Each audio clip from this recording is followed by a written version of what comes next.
당시 공자인데 고대 노예제.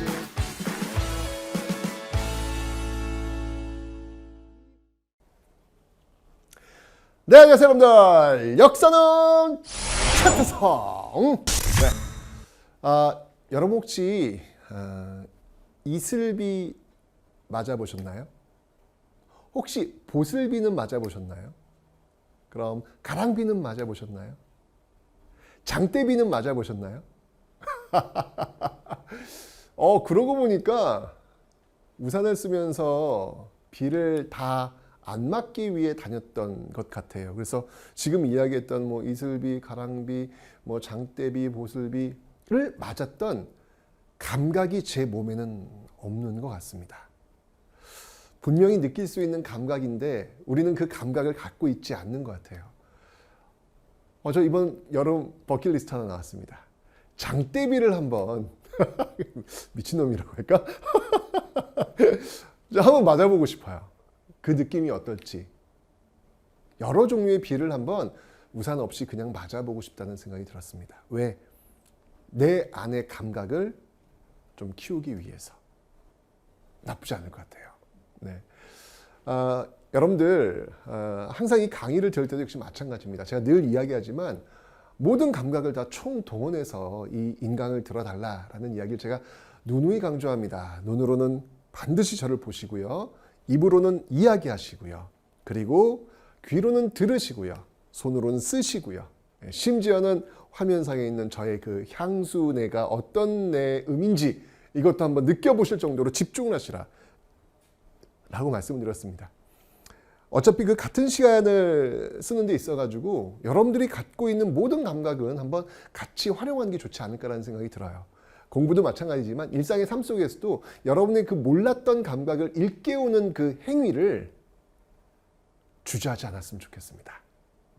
새로운 감각의 느낌을 기억하시기 바랍니다.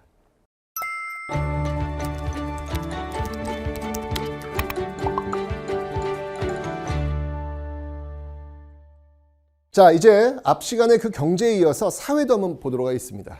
경제, 조선 후기 경제, 조선 후기 사회를 보면서 지금 우리가 살고 있는 이 사회, 지금 우리가 지금 누리고 있는 이 경제, 그 모습과 상당히 유사한 모습들이 조선 후기 나타나고 있다. 이게 핵심이란 말이에요. 자, 지금 우리는요, 어떤 사회에 살고 있냐면 자본주의 사회에 살고 있고요. 그리고 평등사회에 살고 있습니다. 그 모습들이 조선 후기 나타나고 있다는 이야기예요. 자, 오늘은 사회 파트인데요. 평등사회의 어떤 모습들, 그 핵심은 뭐냐면 기본적으로 조선이라고 하는 나라는 신분제입니다. 양반, 중인, 상민, 천민으로 이어지고 있는 신분제인데 그 신분제가 이제 흔들리기 시작하는 거예요. 조선 후기 오면요. 바로 양반 수는 증가하고요. 상민과 노비 수는 감소합니다. 쉽게 얘기하면 전 인민의 양반화가 이루어지고 있다고 보시면 돼요. 조선 전기만 해도 양반의 인구는요. 전체 인구의 한 7% 좀 안 되는 정말 극소수였습니다. 그런데 조선 후기 오면요. 갑자기 양반의 수가 무려 70%, 80% 막 늘어나요. 도대체 어떻게 된 일일까요? 쉽게 얘기하면 그 양반들이 이 가족이 갑자기 늘어나지는 않겠죠. 네, 뭔가 외부에서 짝퉁 양반이 막 들어오면서 불어났다는 이야기예요. 저도 제가 볼 때 제가 뭐 앞에서 계속 경주 최씨 이야기했지만 제가 볼 때 저희 집 그 족보가 없습니다. 네, 족보가 없고요. 우리 아버지, 할아버지 계속 한번 이렇게 올라가 봤더니 뭐 별로 네. 양반 쪽하고 연결되기에는 좀 아닌 것 같아요. 그래서 저는 나름대로 결론 내렸습니다. 우리 집안은 상놈 집안. 그리고 나는 1894년 갑오개혁을 통해서 신분제가 법적으로 폐지가 되면서 여기까지 왔구나. 갑오개혁 만세. 뭐 이렇게 결론 내리려고요. 근데 그렇지 않을 수도 있어요. 그렇지 않을 수도 있어요. 이유가 무엇인지 제가 설명을 드려보도록 하겠습니다. 자, 일단 기본적으로요. 이 양난, 임진왜란, 병자, 호란을 통해 가지고 이 전쟁을 겪으면서 다 날아갔어요. 양안, 토지대장. 안이라고 하는 것은 리스트라고 했죠. 토지대장, 불타 사라졌습니다.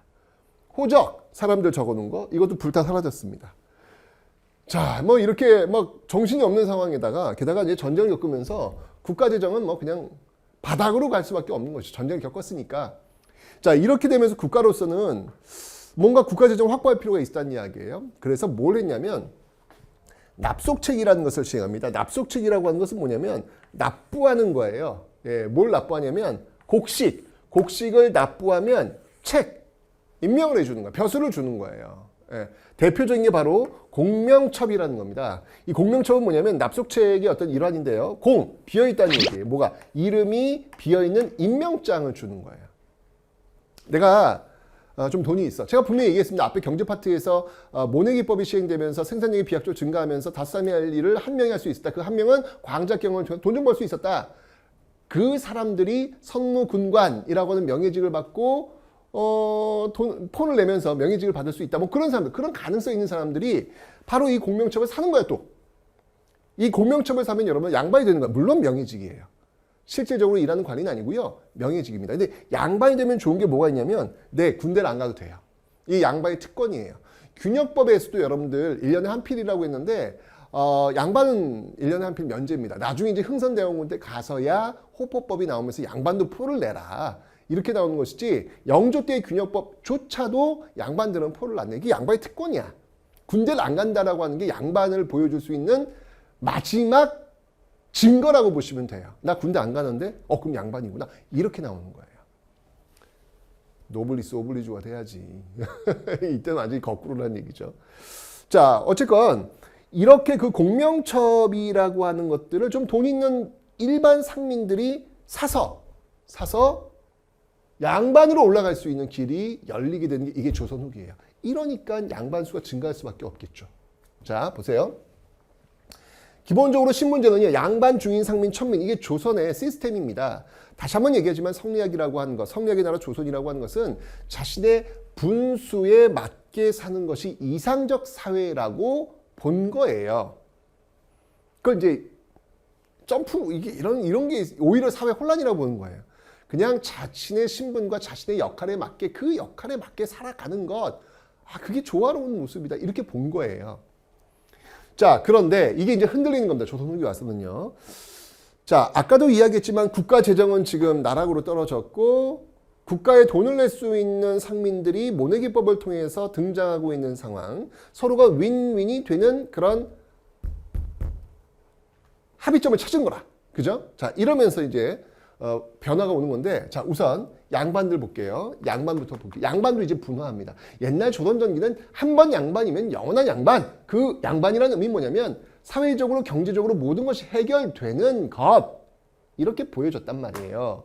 근데 조선 후기 와서는 그렇지 않아요. 양반들조차도 분화합니다. 왜? 우리 앞에 정치 파트 봤잖아요.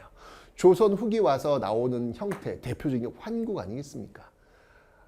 저 오늘 출근하려고 했는데, 여보 다녀올게요. 문을 여시오. 사약을 받으라. 이렇게 나온다 그랬잖아요. 환국이라고 하는 것은 여러분 일단 전제입니다. 어느 당이 권력을 장악한 순간 다른 당은 권력에서 완전히 도태될 수밖에 없다라고 설명드렸잖아요. 그러니까 기본적으로 붕당 정치의 공존이 깨져버린 게 환국이란 말이에요. 자, 이러면 확연히 나뉘는 거예요. 조선 후기 와서는. 권력을 쥐고 있는 권반과 권력에서 떨어져 나가서 이제 향초돼서 그저 양반 정도의 지위를 유지하고 있는 향반으로 나뉘는 거예요. 더 나아가서 이 향반들 중에서는 아예 그냥 몰락한 잔반들도 존재하겠죠. 이렇게 양반들이 그 환국 정쟁이라고 하는 어떤 그런 정적 관통을 하면서 이런 모습으로 분화할 수밖에 없는 그런 구조가 나온 거예요.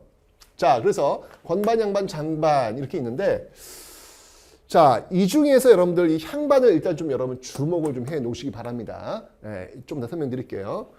자, 어쨌건 권반, 양반, 장반이 있고요. 그 다음에 이제 중인을 한번 보도록 하겠습니다. 중인은요, 기본적으로 여러분들 중인이라고 하는 하급 관리라고 제가 설명드렸습니다. 그죠? 근데 이 하급 관리들인데 일반적으로 이제 기술직 중인들이에요. 잡과를 통해 가지고 관직에 올라온 사람들을 포함할 수 있겠죠. 자, 그런데 이 기술직 중인들 말고 또 중인에 해당하는 사람들이 있어요. 그들이 누구냐면 서어리야. 여러분 잘 알겠지만 성종 때 그 과부들의 재가를 금지시켰습니다. 그 방법이 뭐였냐면 남편이 죽고 여성이 다시 결혼을 하면 그의 자식들, 그의 자식들은 문과응시가 금지되어 있다. 뭐 이런 식으로 나왔고요. 또 뭐가 있냐면 첩의 자식들은 또 역시 마찬가지로 과거응시를 제한을 시켰어요. 그 첩의 자식들이 바로 서얼이에요. 자, 그런데 조선 후기에 와서 이 서얼들이 이제 이런 거죠. 아버지를 아버지라 부르지 못하고 형을 형이라 부르지 못하고. 왜냐면 내 아버지가 양반인데 나도 양반 핏줄이 흐르는데 왜 내가 양반이 아니야? 이렇게 얘기할 수 있잖아요. 자, 그러면서 그 서얼들이 본격적으로 신분 상승을 해달라. 우리도 양반일 수 있다. 양반의 핏줄인데 왜 이렇게 하느냐라고 해서 상소를 올리게 됩니다. 그런 것들이 통했던 시기가 언제냐면 정조 때 규장각 검서관에 등용을 합니다. 제가 이거 앞에 설명을 드렸던 것 같아요. 규장각. 정조 규장각 하면서 설명드렸던 것 같아요. 규장각 검서관에 등용을 해요. 대표적인 인물들이 바로 박제가, 유득공 이런 인물들. 박제가 여러분들 그 열하일기 북학파 유명한 사람 아닙니까? 그죠? 당대에 어떻게 열려있는 그런 마인드, 새로운 시대를 열 수 있는 어떤 그런 마인드들이 바로 이 서얼층에서 굉장히 많이 나와요. 이 중인층에도 굉장히 많이 나와요. 그러니까 그들이 이제 어떻게 보면 이들이 새로운 시대를 이끌 수 있는 새로운 주류 세력이 되는 거예요. 이제 준비하고 있는 거야. 이 당시 볼 때는 답답한 거라. 양반들에 의해 가지고 우리가 뭐 아무도 못하는 어떤 그런 모습도 속에 답답하니까 우리 신분 상승해달라라고 이야기하는 거예요. 조선 전기라면 있을 수 없는 상황이었죠. 근데 조선 후기 와서 경제도 흔들리고 사회도 흔들리면서 이제 이런 것들을 이야기할 수 있는 분위기가 나타나고 있더라. 이들이 이렇게 올라가는 어떤 그런 루트가 이제 보이기 시작하니까 당연히 기술직 중인들도 뭐야 그럼 우리도 해야지 나올 거 아니에요. 소총운동을 전개하는 거예요. 소총이 이제 상승 올리는 거예요. 그런데 뭐 큰 성공은 거두지 못했지만 이런 액션 자체가 다음 시대를 준비하는 하나의 단초가 된다라는 것이죠. 그죠? 특히 이 주인들은요 시사를 조직합니다. 그러니까 옛날에 이 시사라고 하는 것은 양반들의 전유물입니다. 양반들이 시를 쓰고 그림을 뭐 감상하면서 서로 모여가지고 그들의 어떤 오락이에요. 그들의 취미예요. 지금 좀 이렇게 있으신 분들 이렇게 골프 치러 이렇게 동호회 이렇게 만드시잖아요. 그런 거. 이 당시엔 골프라는 게 없었으니까. 이 당시에 그 양반들한테는 이렇게 시 쓰고 그림 그리고 감상하고 이런 것들이 양반들이 전유물이었는데 조선 후기 와서는 중인들도 의뢰라고 왜 못할 게 있어? 사실 이 기술직 중인들에서는 특히 이 통역관들, 역관들이라고 하죠. 이 역관들이 청나라 왔다 갔다 하면서 돈 무지하게 많이 벌거든요. 돈 많어 나 왜 즐겨야지? 이렇게 나온다는 이야기죠. 그러면서 이제 이 중인들도 시사를 조직하고요. 이들이 이제 중심이 되어가지고 끌어나가는 문학을 뭐라고 하냐면 위항문학이라고 합니다. 이 위항은 여항이라고도 합니다. 여항. 그러니까 위항, 여항 여기 의미가 뭐냐면 그 마을, 그 지역에서 그 출신들이 이끌어가고 있는 문학이라는 거예요. 주인들은 사실은 이제 그 지역 출신들이 굉장히 많으니까 그들끼리 모여가지고 그들이 어떤 문학을 지향하는 이런 위항 문학들이 나타나고 있더라. 사실 이제 이들이 이제 일제 강점기까지 계속 이어지면서 어떤 그 문학 세계를 좀 이끌어가고 있는 어떤 그런 동력이 되기도 해요. 어쨌건 이제 이 중인들 제가 볼 때는 새로운 시대를 이끌 수 있는 그런 주역들로 지금 꿈틀꿈틀대면서 지금 등장하고 있다라는 걸 보시면 되겠습니다. 자, 이렇게 해서 중인들도 지금 신분 상승했던 모습들이 보이고 있고요. 그 다음에 이제 백성들의 대다수를 차지하고 있는 상민을 한번 보도록 하겠습니다. 상민은 제가 아까 말씀드렸어요.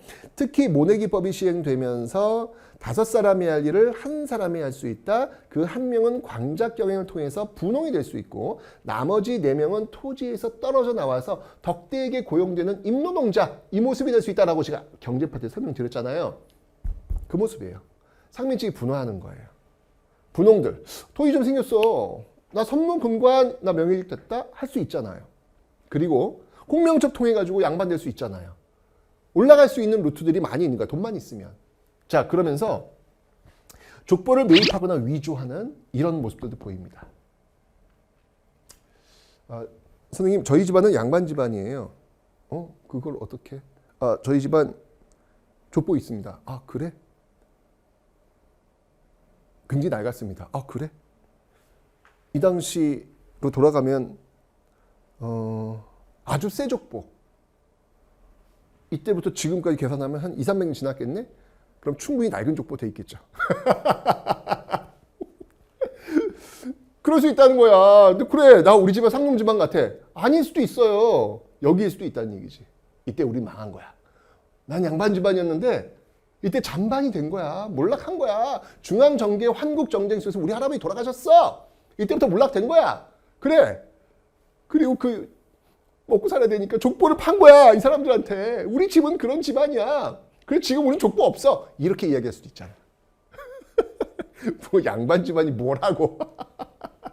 그게 지금 뭐가 중요해. 근데 어쨌건 간에 우스갯소리를 얘기할 수 있다는 얘기예요. 예. 그리고 내가 족보가 있다고 해서 그거 자랑하기도 좀 고개를 갸우뚱할 수 있다는 이야기죠. 족보가 없어도 양반일 수 있고 족보가 있어도 양반이 아닐 수도 있고 who knows? 모른다는 거죠. 왜냐면 이때 얘기했잖아요. 원래 양반 인구가 7% 왔다 갔다 하는데 60, 70, 80% 왔다는 얘기는 이 정도 되면 이거 오리지널 양반 찾기는 쉽지 않겠다. 이렇게 보는 겁니다. 네.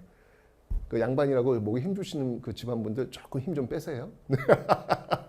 그리고 양반이 아닌 것 같아. 좀 음치로든 그럴 필요 없어요. 네. 이럴 수 있으니까. 좋습니다.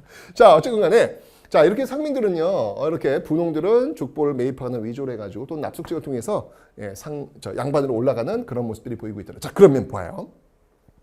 한 마을이 있다? 한 마을이 있는데,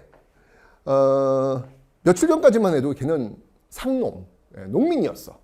그런데 관에 가가지고 납속직을 받아왔네. 공명첩을 통해가지고 명의직 양반이 됐네. 그러면 나는 이 동네 오리지널 양반이야. 근데 쟤는 상놈이었어. 근데 갑자기 양반이라고 막 비단 옷 입고 그 왜 박지원의 그 양반전. 그러니까 박지원의 그 허생전을 보면 당시 경제 상황을 알 수 있고 박지원의 양반전을 보면 사회를 볼 수 있거든요. 이 상민이 양반 수업을 하는 장면이 나오잖아요. 뒷짐을 져야 되고 걸을 때는 천천히 걸어야 되고 배는 약간 나와야 되고 뭐 이런 걸 배우지 않습니까? 그 모습을 보고 있는 진짜 양반들은 심정이 어떨까요? 그 당시로 한번 돌아가 봅시다. 야, 세상이 미쳐 돌아가는구나. 저 상놈들이 양반 있네. 세상이 미쳤구나. 이거 말세네. 이렇게 볼 거 아닙니까? 그죠? 가끔 그런 생각이 들어.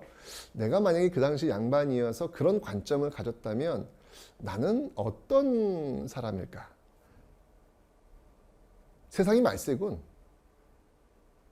이런 어떤 시선을 갖고 있었다면 나는 시대에 뒤처진 사람이었겠구나 라는 생각이 들어요. 결과론적으로 봤을 때 그거는 새로운 사회를 가기 위한 하나의 꿈틀대는 모습이었는데 그것을 세상이 망해가고 있구나 라는 시선으로 바라보고 있는 양반이라면 저는 역사의 수레바퀴를 거꾸로 돌리려는 반동일 수 있겠구나.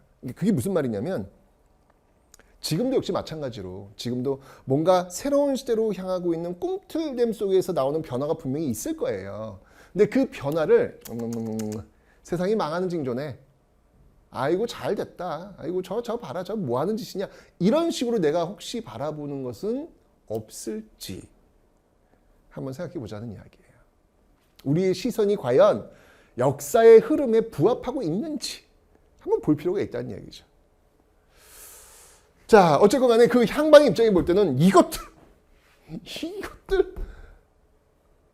안 그러겠습니까? 옛날에는 이랬던 상놈이 나도 양반하고 그냥 딱 서로 얼굴 맞추면서 이렇게 지나간단 말이야. 그러면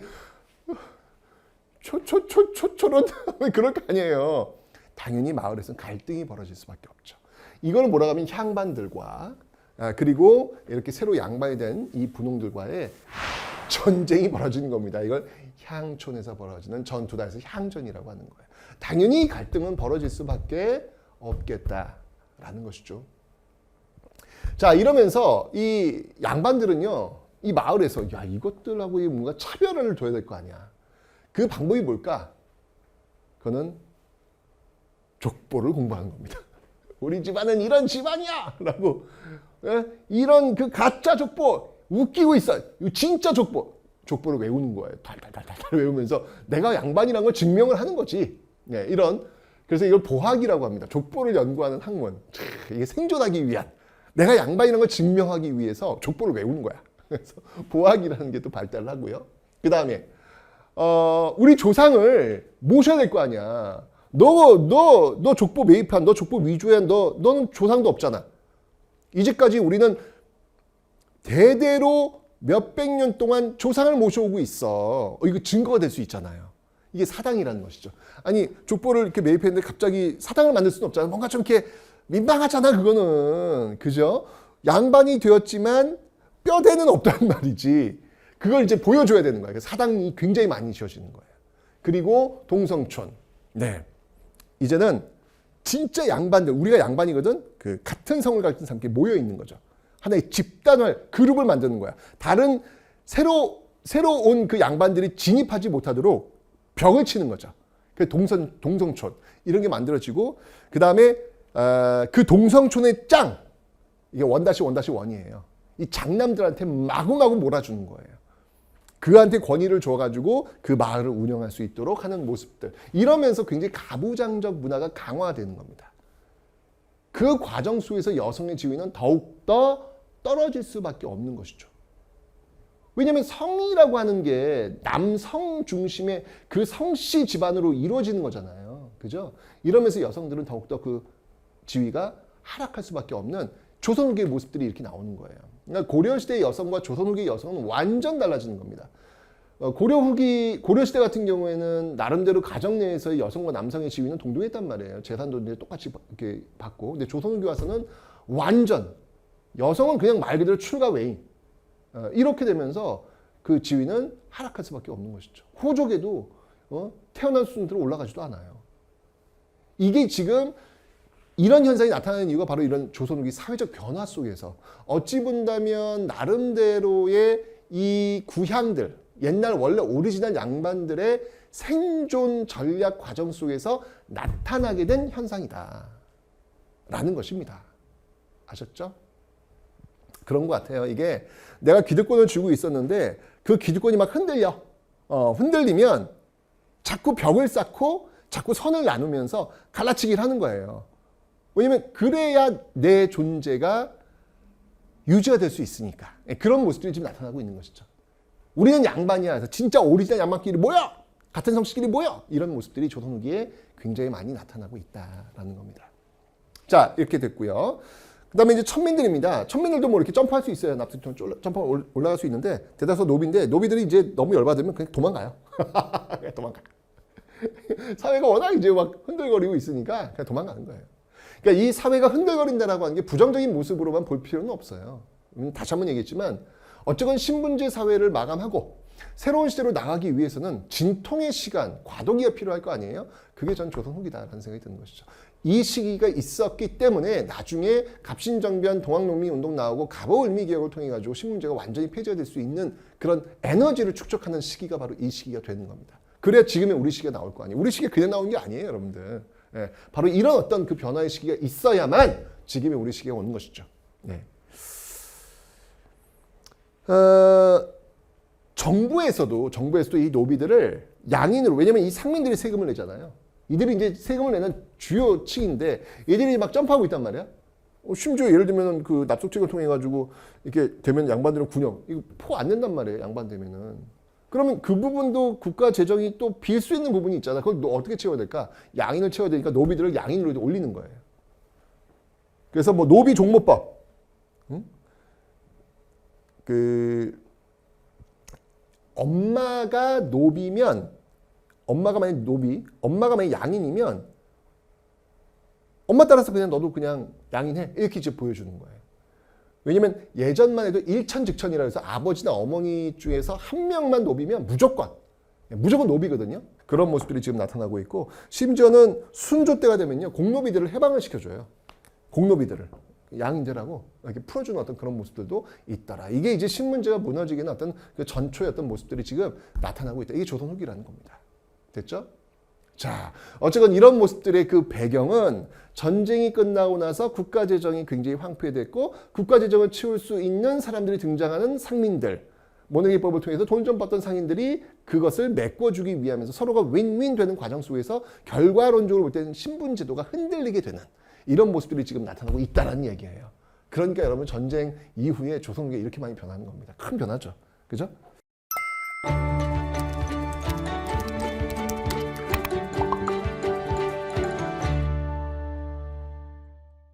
자, 거기에서 그치는 게 아니에요. 거기서 그치는 게 아니라 이 신문지의 어떤 그 변화 속에서 일반 그 백성들 같은 경우에는 이 머리, 의식이 확실히 커집니다. 이게 무슨 말이냐면 이전까지만 해도 여러분들 성리학적 사회에 살고 있었단 말이에요. 내가 만약에 상민이야. 그래 나는 양반들한테 굽신거려야 돼. 이게 굽신거리고 양반 지나가는데 굽신거려. 이걸 내가 창피하다고 생각할까? 아니요. 그때는 창피하다고 생각하지 않았어요. 왜? 나는 상민이니까. 너무 당연한 거야. 난 상민 태어났으니까 난 양반 머리 조아려 해야지. 이게 뭐가 이상한데? 라고 생각을 했단 말이에요. 그런 신문지 사회에 살고 있었으니까 거기에 대한 비판하는 자체가 쉽지가 않단 말이에요. 그 사회의 모습이니까. 그런데 그런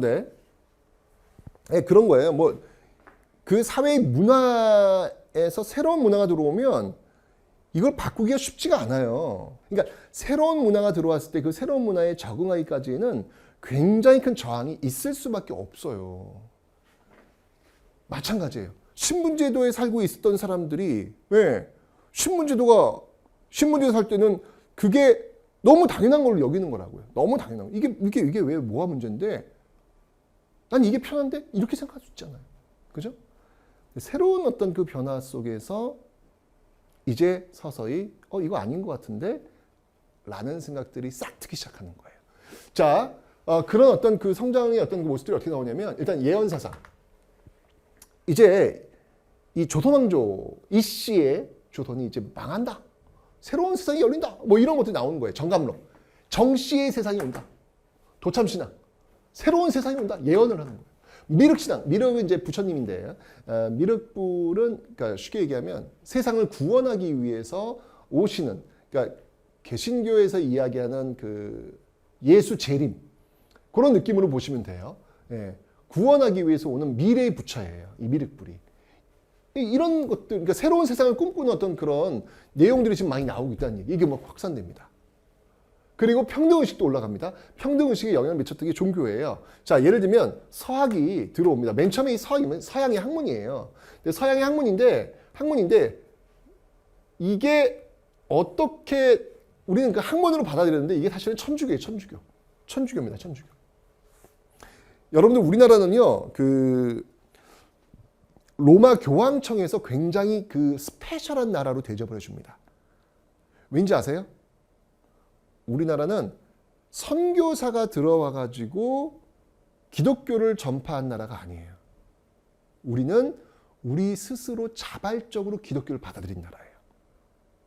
대부분이 여러분 제국주의 역사를 보면 제국주의가 이제 쳐들어갈 때 선교, 종교를 앞세워서 들어가는 그런 모습 있잖아요. 교황도 이에 대해서 사과했고요. 그죠? 근데 우리나라는 우리 스스로 기독교를 받아들인 그런 나라예요. 굉장히 독특하죠. 그죠? 그래서 왜냐하면 그게 맨 처음에 들어올 때 이게 서학의 형태로 들어오거든요. 학문의 형태로. 연구하는 과정 속에서 자연스럽게 천주교 신자가 되는 거예요. 그런데 문제는 뭐냐면 천주교의 핵심은 뭐냐면 제사를 지내지 않잖아요. 조상을 모시지 않잖아. 천주교의 어떤 그 핵심적 교리는 뭐냐면 하나님 앞에 모두 평등하다는 이야기 아니겠습니까? 양반 중에 상민 천민 이런 거 없어. 그런데 문제는 제사를 지내지 않는다는 거지. 뭐야 이게? 아니 부모님이 돌아가시고 제사를 지내는 것은 효도의 가장 중요한 부분이라고 생각을 하는 유교 국가 조선에서 부모님한테 제사를 지내지 않는다? 와, 이거는 뭐 상상도 할 수 없는. 이게 받아들여지겠습니까, 여러분들? 이거 쉽지 않죠. 왜냐면 제가 얘기했잖아요. 조선의 문화예요. 제사를 정성껏 지내서 부모님을 기억하는 것, 이게 효도를 할 수 있는 극강의 방법이라고 믿고 있는 문화예요. 그런데 제사 지내지 말래. 이건 쇼킹한 거죠. 쇼킹한 거죠, 이건요. 자, 그러면서 견제 들어옵니다. 견제 들어옵니다. 대표적인 그 박해, 천주교 박해가 뭐였냐면, 먼저 신유 박해인데 그 전에 신해 박해도 있어요. 이 신해 박해는 이게 정조 때 있었던 사실인데, 윤지충이라고 하는 그 인물이 중심이 됩니다. 이 윤지충이 쉽게 얘기하면 이거예요. 부모님의 제사를 우리식으로 안 지낸 거라. 제사를 안 지냈다고? 이런 배은망덕 나오는 거예요. 그래서 이런 자들을 처벌해야 된다. 라고 나왔던 게 신해에 있던 천주교 박해, 정조 때입니다. 근데 정조는 천주교를 박해하려는 생각은 그렇게 갖고 있지는 않았어요. 그냥 하도 이렇게 올라오고 이제 이러다 보니까 어쩔 수 없이 그냥 이때 뭐 신해 박해 때는 그렇게 많이 사람 죽지도 않습니다. 하여튼 정조 때는 그냥 맛배기라고 보시면 돼요. 어쨌든 정조는 좀 막으려고 노력했죠. 왜냐하면 정조가 제일 사랑하는 제자 중에 한 명이 정약용인데 정약용 집안이 엄청난 천주교 집안이에요. 이거 박해했다가는 정약용도 날아가게 생겼는데 날아갈 사람이 한둘이 아니야. 이 정조가 아꼈던 그 사람들 중에서 남인 출신들이 많은데 남인은 여러분 아시잖아요. 환국정쟁을 통해 가지고 서인과 완전히 깨져가지고 떨어져 나갔잖아요. 장희빈과 함께 떨어져 나간 집안 아니야. 떨어져 나가다 보니까 그들은 또 다른 학문에 대해서 또 귀의할 수밖에 없는 것이고 거기에 천주교가 들어온다고요. 그러니까 천주교 서학을 통해서 공부한 집안 중에 남인이 많거든. 정약용도 어쨌든 그런 집안이에요. 근데 정조가 이 남인들과 굉장히 학문적 교류를 굉장히 많이 하고 있는데 천주교 박해를, 물론 천주교 박해를 때리는 건 정치적인 어떤 그런 저희가 물론 있겠죠. 도덕적인 어떤 그 교의도 있겠지만 정치적인 어떤, 왜냐면 정적을 깨기 위해서는 쟤네들이 사교 집단이다 이렇게 때릴 수 있잖아요. 그런 것들이 계속 들어오니까 정조도 이걸 어떻게 해야 되지? 하다가 결국은 이제 윤지충 계기를 해가지고 결국은 이제 천주교를 이제 탄압하는 모습들이 있긴 있지만 그게 아주 그냥 대대적으로 하지는 않았다는 이야기죠. 어쨌건 이제 이 과정 속에서 정약용도 잠시 직에서 물러나야 되는 그런 상황. 근데 정조가 약속했어요. 잠깐만 떠나 있다가 내가 다시 부를게 라고 이야기하기까지 합니다. 자, 그런데 이제 중요한 건 뭐냐면 그 천주교의 어쨌건 간에 결과론적인 바람막이가 되었던 정조가 갑자기 죽는다고 제가 설명드렸죠. 이러면서 이제 세도 정치가 들어오게 되는데, 자, 정조 때 지켜주었던 그 자들을 정조가 죽자마자 그냥 내치는 거예요. 이제 권력 투쟁이 시작된 거라. 가장 좋은 이슈가 뭐냐면 천주교 신자들을 박해하는 거죠. 왜? 그럼 그 안에 남인들도 들어갈 거고 정부에 반대하는 세력들도 들어올 거고 다 들어올 거 아니에요. 다 때리는 거야 그냥. 이러면서 대대적인 천주교 박해가 이루어집니다. 이게 바로 신유 박해예요. 순조 때 순원철 세도 정치 딱 들어오죠. 정조 죽자마자 그의 아들, 아주 어린 아들, 가문들이 그냥 들러 쌓여가지고 그냥 밀어붙이는 거예요. 그 과정에서 정약용 집안이 박살이 납니다. 이제 정조는 어찌건 정약용을 지켜주려고 노력했는데 이제 정조가 없잖아. 박살이 납니다. 박살이 납니다.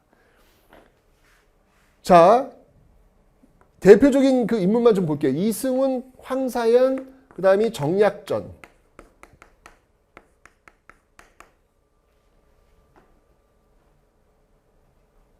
이런 인물들을 들 수가 있습니다. 정약용, 이승훈이 누구냐면요. 우리나라 최초로 세례를 받은 사람이에요. 세례를 받은 사람인데 정약용의 매형이에요. 정약용 누나의 남편이거든요. 매형이에요. 그 다음에 이제 황사영은 누구냐면 이 황사영 백서 사건이 뭐냐면 비단에다가 옷에다가 글씨를 써가지고 탄압을 막 하니까 보낸 거예요. 그 교황청으로 이제 편지를 보낸 거지. 도와달라고. 군대를 끌고 와가지고 이 무식한 이렇게 사람들을 이렇게 탄압하는 천주교 신자를 탄압하는 이들을 혼내달라고 이제 편지를 쓴 거야. 근데 사실 이것도 생각해 봐야 돼. 자, 봐봐. 외세를 끌어들이는 모습일 거 아니겠습니까? 이게 지금. 어쨌건 간에 외세를 끌어들이는 모습 아니겠습니까? 와가지고 지금 조선정부 혼내달라는 거 아니야.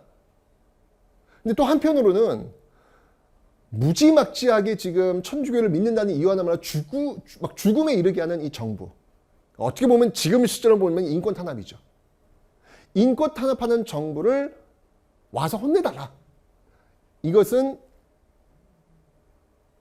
옳은 행위일까요? 옳지 않은 행위일까요? 이거 굉장히 어렵습니다. 이거 한번 고민해 봐야 될 것 같아요. 근데 어쨌건 간에 이 백서, 이 편지가 발각이 돼요. 난리가 난 거예요, 정부에서. 아, 이것들 천주교 믿는 이것들이 이제 갈 때까지 갔구나. 외세를 끌어들여가지고 군대를 보내가지고 우리를 이렇게 이건 역모지 역모 이렇게 본 거예요. 그래가지고 이와 관련된 자들을 또 싹 잡아들이는데 이 황사영이 누구냐면 또 정약용의 조카 사위입니다. 그러니까 정약용의 형의 그 딸의 남편이에요. 그러니까 조카 사위가 되는 거지. 이게 다 이 정약용 집안에 연결돼 있다니까. 결국은 정약용, 정약전 이들이 이제 저는 천주교 신자가 아닙니다. 이렇게 이제 이야기를 하면서 죽지는 않고 유배를 가죠. 그래서 이제 정약용은 결국 이제 전남 당진 그쪽으로 유배를 갔고 정약전 같은 경우에는 흑산도. 그래서 이제 흑산도 가가지고 왜 자산어보 이거 쓰잖아요. 정말 이 당시 어떤 이 바다의 어떤 생태 이런 것들을 정말 귀하게 썼던 그런 인물. 뭐 정약용도 마찬가지죠. 거기 가가지고 전남강대에서 얼마나 많은 책을 썼습니까? 그렇죠?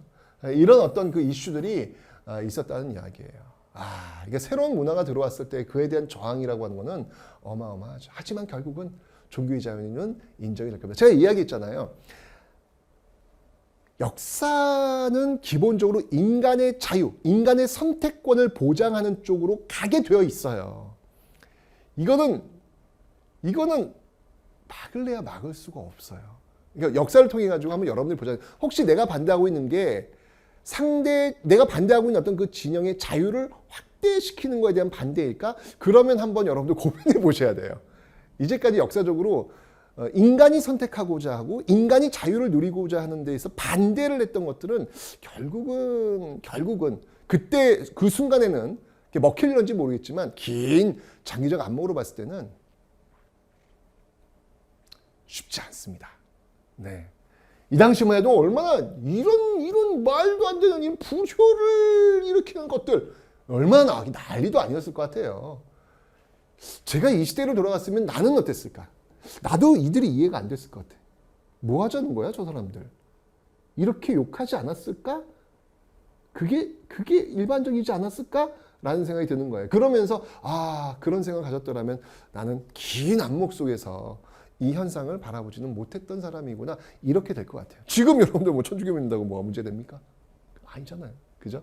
그런 시대가 이제 너무 이 당시엔 이상했지만 지금은 너무 당연한 시대가 되어 있단 말이야.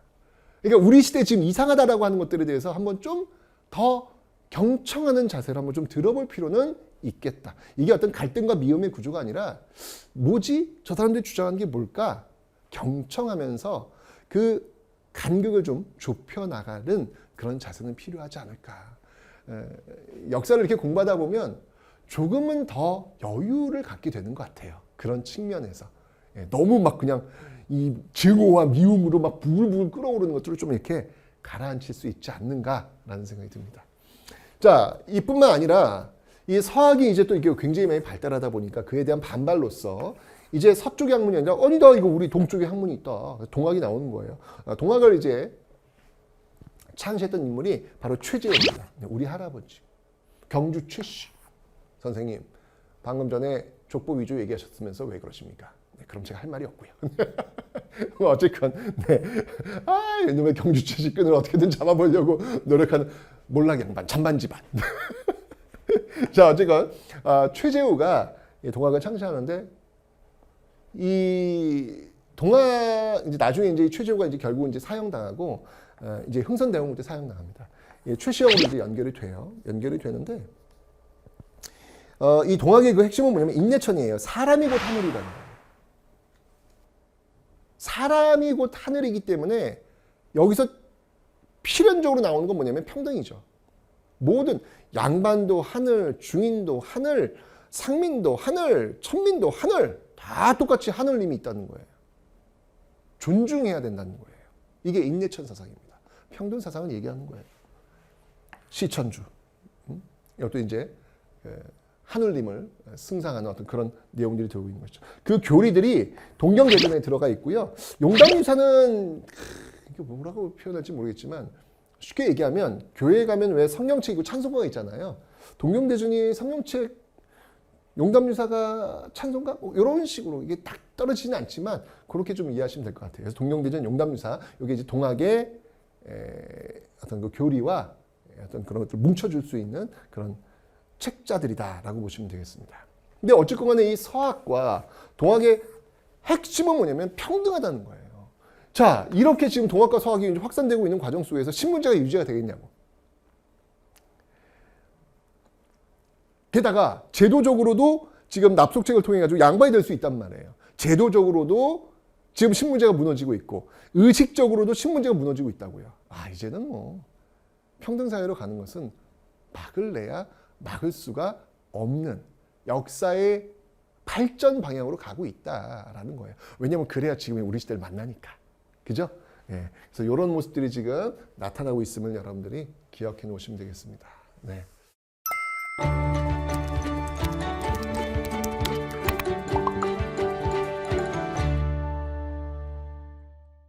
자, 조선 후기 사회의 어떤 그 변화를 봤는데, 자, 그러다 보니, 자, 이제 들고 일어나는 거예요.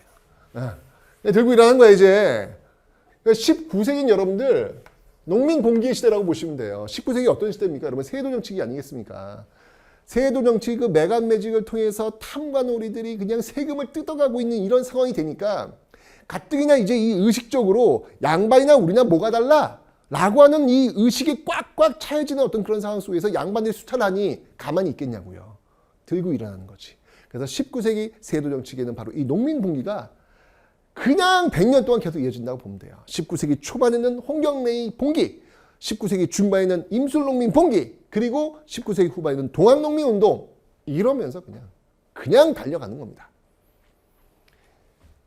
자, 홍경래의 봉기. 사실 이것도 난이라고 하는 표현보다는 봉기라고 하는 그런 단어를 좀 바꿔야 되지 않을까. 이 난이라고 하는 거는 당연히 그 당시 지배층의 시선이에요. 예, 지배층의 시선. 옛날에 왜 그 6월 항쟁 때 그 언론에서 이렇게 보여지는 모습, 뭐 데모대, 막 이렇게 막 굉장히 부정적인 단어를 많이 썼잖아요, 그죠? 근데 지금은 어때요? 지금은 시민 항쟁이지. 6월 항쟁이라고 하지 그 6월 데모꾼들 뭐 이렇게 얘기 안 하잖아요. 그러니까 이거 홍경래의 아니라고 보는 것도 이거 너무 지배층 시선이 아닐까라는 생각은 들어요. 그래서 봉기라는 표현을 좀 가도록 하겠습니다. 어쨌건 이 홍경래와 우군측이 중심이 되어가지고 여기 대장이고 참모라고 보시면 돼요. 홍경래와 우군측이 중심이 되어가지고 여기 이제 광산 노동자들 그다음에 농민들이 이제 여기 합세를 한 거예요. 특히 여기 사람들이 그 분노했던 건 뭐냐면 일단 세도 정치는 뭐 기본이고 특히 서북 지역민들에 대한 차별이 굉장히 강했어요. 무슨 말이냐면 서북 지역, 평안도 지역이죠. 이 평안도 지역 출신들이 만약 한양에 왔어. 근데 평안도 지역에서 양반이 있을 거 아니에요. 어쩌면 평안도 지역에 양반이 왔어. 서울의 한양에 있는 어느 양반집에 딱 들고 이리 오너라. 그러면 이제 그 집안에 이제 노비들이 나올 거 아니야. 나왔는데 뭐야? 억양이 보니까 서북 지역이야. 그럼 노비들도요. 존댓말을 안 해요. 뭐냐? 양반들 뭐냐? 넌 뭐냐? 이렇게 얘기한다는 얘기예요.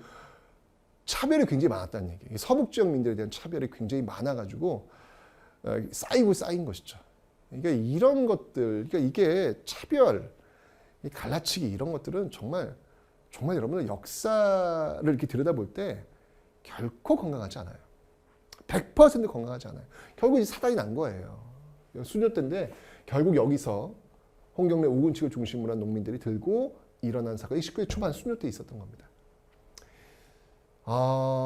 그런데 이제 맨 마지막 이 관군에서 진압이 되는데 이 정주성에서 진압이 되는데 그 진압이 거의 학살에 가깝습니다. 뭐 노인, 아이 할 것 없이 그냥 다 죽여요. 다 죽여요. 이건 정말 학살이다. 이게 정주성 학살이다. 라는 어떤 그런 생각이 드는데 뭐 좀 이 부분도 한번 좀 더 많은 연구가 좀 이루어져야 되지 않을까라는 그런 생각이 들어요. 왜 5.18 민주화 운동 때도 군인들이 투입되어 가지고 정말 많은 분들이 돌아가셨잖아요. 그걸 지금 우리 역사에서 민주화 운동을 정정하면서 보고 있듯이 이 홍경래의 봉기 이때 이 정주성에서 학살되었던 그 백성들의 어떤 모습들도 우리가 좀 더 깊이 연구를 좀 해봐야 되지 않을까라는 생각이 듭니다. 정말 눈물 나도록 너무나도 많은 사람들이 죽어나갔던 그 사건이 바로 이 홍경래 봉기가 되겠습니다. 자, 그런데 여기서 이제 그친 것이 아니고요. 19세기 중반 되면요, 임술년에 또 농민들의 봉기가 일어납니다. 여기는 이제 진주에서 출발해요. 진주에 출발해가지고 전국으로 확산되는 그런 모습을 보이고 있는데, 이 탐관오리 백낙신, 이 탐관오리 백낙신에 맞춰가지고 저항해서 유계춘이 중심이 되어가지고 일으켰던 봉기가 되겠습니다. 특히 이 임술농민 봉기의 핵심은 이 삼정의 문란이에요. 도저히 뭐 이 철종대인데 삼정의 문란이 너무 심한 거예요. 삼정은 여러분 뭔지 알죠? 전정문정 황곡, 세금, 수탈. 매간 매직되니까 돈 주고 관직을 산 사람들은 당연히 관리에 왔을 때 그만큼 더 돈을 뽑아가려고 하니까 백성들은 피해를 볼 수밖에 없는 것이지. 이러면서 삼정의 문란이 나타나게 되었다. 철종대예요, 철종대. 네, 여러분들 왜 그 철인왕후라는 드라마 그때 철종대입니다. 아유, 난리도 아니었죠. 네. 철종의 부인이 철인왕후예요. 네, 실제 인물입니다, 실제 인물. 근데 이게 이제 임술농민이 워낙 커지니까 이거를 어떻게 대응할 것이냐. 그래서 안핵사가 파견돼요. 안핵사라고 하는 건 뭐냐면 그 사건을 조사해가지고 조사 보고서 써가지고 올려 대책을 마련하는 그런 관리가 되겠습니다. 이 안핵사가 파견되었는데 박규수가 파견됩니다. 박규수. 이제 박규수가 이제 나중에 또 등장해요. 제너럴 셔먼 사건. 나중에 이제 제너럴 셔먼 사건의 평행 감사가 이 박규수인데 이때 이제 안핵사를 파견되어가지고 야 이거 좀 문제가 심각하다. 이 탐관오리들이 세금을 이제 뜯어가는 게 장난이 아니다. 라고 해서 이 문제, 이 세금 문제를 이걸 해결해야 된다. 그래서 삼정, 이정, 다시 원래대로 원위치로 바르게 놓을 수 있는 그런 관청을 만들자. 삼정, 이정청, 그리고 암행어사들을 파견해가지고 조사해야 된다. 탐관오리 잡아들여야 된다. 이렇게 얘기를 하고 있는 것이죠. 그래서 삼정, 이정청을 만들고자 했는데 큰 효과는 보지 못하게 됩니다. 네. 자, 이렇게 해서 조선 후기 사회를 한번 살펴봤습니다. 분명히 조선 후기는요, 신문제 동요 속에서 신문제가 지금 양반 늘어나고 상민과 노비수는 감소하는 어떤 그런 모습들 속에서 의식들도 지금 굉장히 성장되었고 그 과정 속에서 농민들의 봉기가 본격화되었던 시기. 이게 특히 이제 조선 후기고 19세기였다라는 것을 여러분들 좀 기억해 놓으시면 되겠습니다. 정말 격동의 시기예요. 조선 후기는 정치, 경제, 사회, 문화가 모두 다 막 격동의 시기 속에서 변화하는 시기. 조선 후기의 그 핵심적 키워드는 변화라고 보시면 어떨까라는 생각이 듭니다. 자, 그 변화의 조선 후기 아직 끝나지 않았거든요. 다음 시간에 또 확인해 보도록 하겠습니다.